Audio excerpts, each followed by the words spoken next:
Today's episode of Sheep Tips with Sheep Livestock is how to process a lamb, which, what we're talking about today, is tagging and docking your newborn lamb. So this little guy is 24 hours old.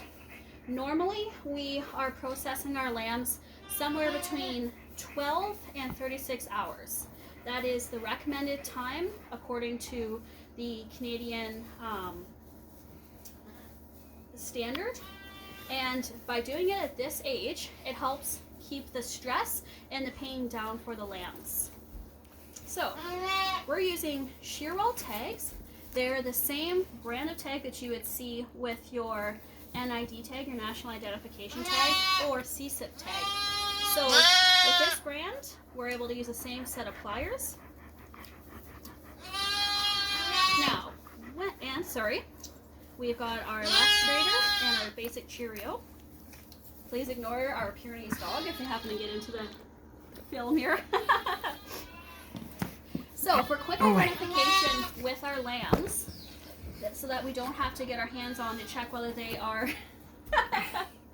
a ram or a ewe lamb, we tag based on the sex of the lamb for which ear. So for our setup, ram lambs get tagged in the left ear, ewe lambs would get tagged in the right ear. So this is a little ram lamb. Just going to put him over my knee like this. When we're tagging, you actually can divide the ear into quadrants. So into thirds, you would have right close to the head is 1/3, right in the center is your second, and right on the tip is your third. I tag on the bottom of the ear. Hi, girl. Maggie, come here. As you can see, our guardian dogs are very hands-on with our sheep. Always want to make sure that nothing's happening to the lambs. So, I like the point down on my tags, as you can see, like this. And I'm going to go to the bottom of the ear in the center third. So, if we've got a good angle there, like that, and crunch. There we go.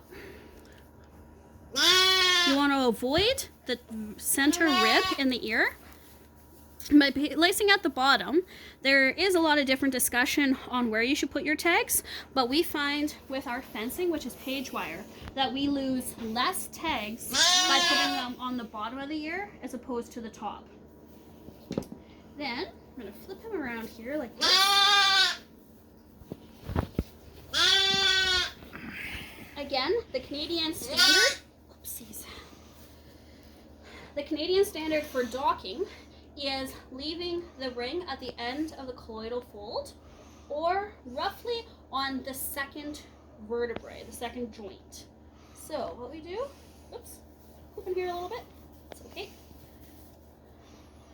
When you're stretching your elastic out, you do not want to stretch it, release it, and then stretch it again. If you have to do that, use a new elastic.